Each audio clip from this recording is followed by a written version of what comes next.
On today's episode of the Cryptoverse Market Roundup, what if I told you that Bitcoin Cash had jumped over 50% in the last 24 hours? What if I also told you that NEO had pulled back even further? Well, you best believe me because it's all true.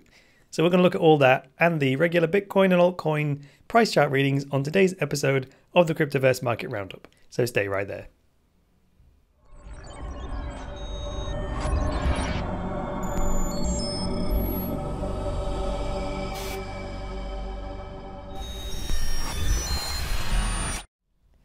Hi there guys, welcome to the latest episode of the Cryptoverse Market Roundup. I'm your host, Chris Coney, the founder of Cryptoversity, the online school where you can learn about Bitcoin, cryptocurrencies, and blockchains. Find out more at cryptoversity.com. So let's begin by going over the major price movements for today. I said it, Bitcoin Cash has done a surprise jump, up 56% today. And CoinMarketCap is reporting $468 price. We can already see on Coinigy there, it's actually $473 at this moment in time. We'll look at the chart in just a moment. But that puts Bitcoin Cash right there in third place with a $7.7 billion market cap. That's quite a significant jump. Bitcoin Cash was sitting in fifth, if I remember rightly, for quite a while. But it's now leapfrogged IOTA and Ripple to be in fourth place. $1.5 billion worth of Bitcoin Cash has been traded. Very interesting stuff. Now, LiteCoin is the most traded altcoin there with $239 million of trading volume. It's up 5.5% itself. We'll look at the price chart on that as well. I've given NEO the honorable mention, which we may call the dishonorable mention, because it's been continued to slide after its mad run. So down another 14.7% today. It did go on that meteoric rise, so this is the the rock sliding down the other side of the hill. Now, CoinMarketCap is reporting the price of $36.37, and NEO now in 8th place with $1.8 billion of market cap, and it's sliding back towards Dash, which is what, 35, 45, maybe $50 million behind it in market cap. So that's the biggest winner, the honorable mention, and the most traded coin. The biggest loser is TenX. And TenX again exhibiting this pattern where it had a mad meteoric rise, and then you can feel when it kind of hits the top. I thought TenX was going to go further than that, but right now it's sitting at $3.70, having shaved another 18.94%, and now it's just clinging on to the top 20 right now with a $387 million market cap. I've highlighted down here this Binance coin, and I know a number of you said I should look into this, but I've given Binance the Crazy Coin Award today, which actually should be highlighted in yellow. Made a little mistake there, but never mind. It's up 66.5% today. Now, I can't say I've looked into this at all. 2 or 3 days ago, before this happened, credit to you guys in the comments, you did say, Chris, can you have a look at this? But I haven't looked into it yet. It's just one of many things that are in the queue to be looked at. But it's sitting at $2.36 after its 66% gain, and near enough $90 million of it has been traded. And interestingly, it has a fixed supply of 100 million, or BNB. Sounds like Airbnb. So that's the crazy coin of the day. So now let's move on to the chart reading, which comes to us courtesy of Coinigy. If you would like to sign up for a Coinigy account for yourself, click the link in the video description. You can draw yourself charts like this, and you can connect it directly to your exchange and then trade directly from the charts. The buy and sell button is right there. So you don't actually have to log into your exchange anymore. You just look at the chart, decide where you want to get in, and Coinigy places the trade on the exchange for you. It's pretty sweet. So we're looking here at Bitcoin Cash. What a surprise move. It was kind of a sleeper, or shall we call it. The last few days, it was just flat. And I was talking about this range of $335 at the top, $279 at the bottom, and then yesterday it just decided to ignore everything and go way up to a high of $452, starting at what, $299. So that's almost, it's not double, is it? No. But the high of today was nearly double at $559, and now it's pulled back again to $476. Now, I've got the Fibonacci levels on here, and the line that put up the resistance was the 78% level, which is at a price of $489. Let's call it $490. That's where the big what should we call it, the head of the candle was sitting above it and then pulled right back down again. So the body of the candle's quite far down the bottom of the range now. So that's a pretty decisive move. I can imagine what happened here. This great big head on the candle, I think a whole bunch of sell orders were on the order books already. And they were set, like, just in case, you know, Bitcoin Cash ever goes back up above, say, $500 or $550, all of those sell orders would have been triggered the minute the price went up there, right? So that big sell wall, I think that was already there. Just by looking at that candle, that's what I think will have happened. Now, I can actually explain this move. I'm going to look into it further later on today. But if you've got an idea about this, let me know. Moving on to Bitcoin itself. Bitcoin maintaining this all-time high, or in the zone of it anyway. Right now, Bitcoin's trading at $4,254, and it's sitting on that support line. It's 41.90. That's the support line that I'm looking at. And today's low is also somewhat respecting that. So this is really interesting. I thought we were going to see a pullback. It's obviously the momentum is flattening out here because we're kind of going sideways. We haven't really moved much in the last 4 days now after the mad run. But that's fine. It's just taking a breath. It still may pull back, and if it does, either it will hold support at 41.90 or it will pull back to that $4,000 level, which I think that would be good support as well. And thanks to that mad run recently, the 50-day moving average is now starting to bend up much more steeply. So that's definitely a bullish sign there. Now Dash also had a little mad run of its own and has also exhibited like a Bitcoin Cash style big head candle. I think this is like a shooting star thing going on here, where after a significant move, you get the body of the candle quite far down the range. And so it's a shooting star because it kind of goes up and then, you know, comes back down again. It whizzes across the sky. I guess that's why they call it that. But anyway, we broke the previous high that I have here at the top of my Fibonacci levels at $225. And that's looking like support based on today's figures. Below that, the actual breakout point that I spoke about was 210. It was a significant breakout from that.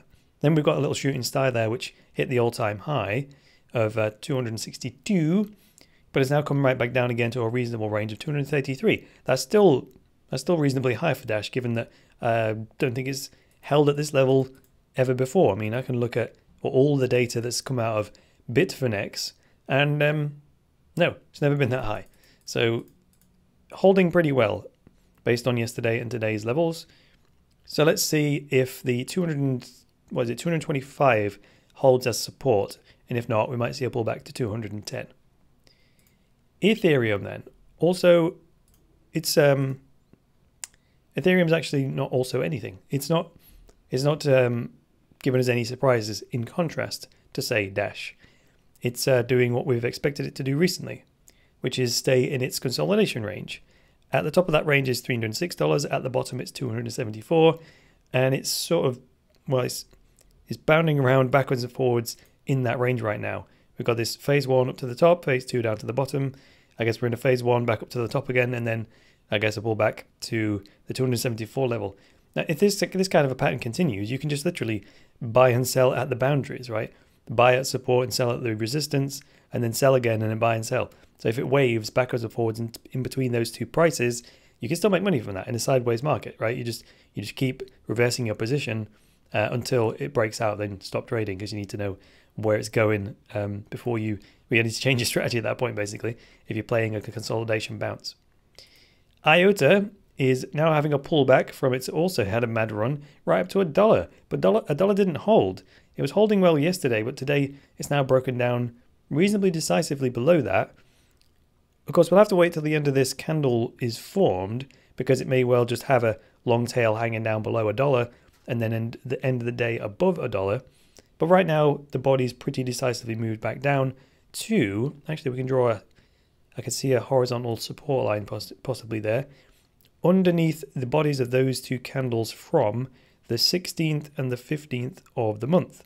If I stick it right there, nice little thin white line, just as a speculative guess, okay, that's sort of working. The low of today is sitting on that, and it also is cupping the body of those two candles I just mentioned from the 15th and the 16th of the month. So I'm going to save that because that looks pretty good to me. I've got two reasonably weak indicators that's going to be support, and then one normal indicator, like a low. You see, the reason I'm saying these others are weak indicators is because the tails are hanging below it, but we'll see what's going on. Below that, we've also got the 85-cent mark, which is the top of the Fibonacci levels, which provided support 2 days ago. So that's pretty cool. If I were a big risk taker, I'd probably enter the trade right now and then ride it back up to, well, $1.10. But that's if I was in a particularly risk embracing mood.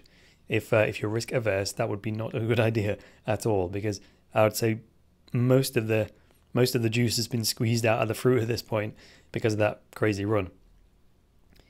LiteCoin's doing a nice surprise today. It looked a little bit bleak, but the support levels I was talking about have saved the day. So I was saying that the 50-day moving average, in collaboration with this red Fibonacci level, the 23% level, would provide good support. And in fact they have. Today, the LiteCoin price has moved back away from $43 and is now back up to $46. Interestingly, that brings LiteCoin right back above the medium-term trend line. I said, oh dear, the LiteCoin price had finally broken the medium-term trend line, which it hadn't done in terms of closing below it in all of the history of this particular line. So I was like, oh, does that mean it's now invalid? But it seems to have snapped back above it again. We'll have to see what happens at the end of this trading day. It's looking like it's going to close above it, but it's also then struggling at the next support level that I've drawn, which is $47. So it's kind of between a rock and a hard place right now. The 50-day moving average and that $43 level.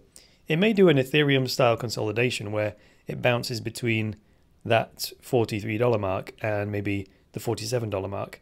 The only other thing that's getting in the way of that is the medium-term trend line, which is providing support and is providing support today, which is how come I can see the price moving back up again.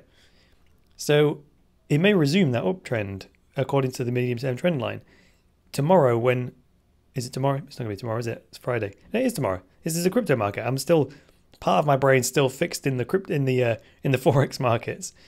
But tomorrow, when the candle appears, we may see this medium-term trend line resume as support and continue to push the price back up.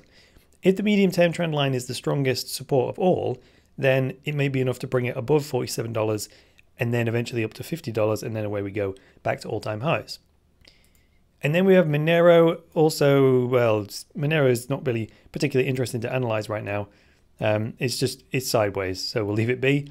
It's sideways, it's below $50. It needs to do a move up and break $50 and then test it for me to really say anything about Monero. And Ripple is continuing its gradual trickle down to, what was it, $14 cents. Very small trading ranges for Ripple, but nice and steady. Plenty of volume though, if you look at that. Nothing really to write home about there. No real trading opportunities there either, because the price is so flat.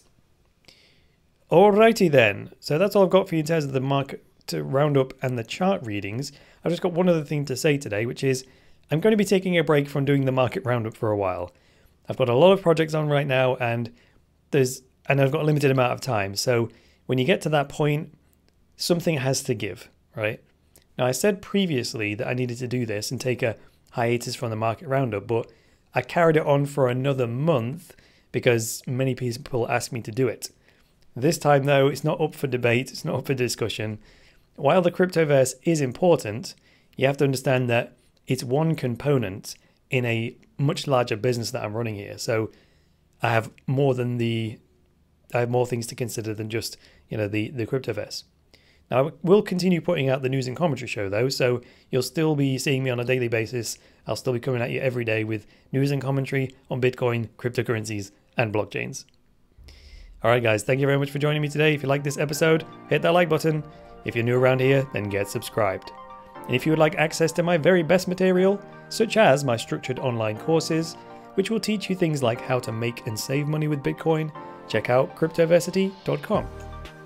Alright guys, that's all for today. I'll be back on Monday with another edition of the Cryptoverse and your regular dose of news and commentary on Bitcoin, cryptocurrencies and blockchains. Until then, it's me, Chris Coney, saying bye for now.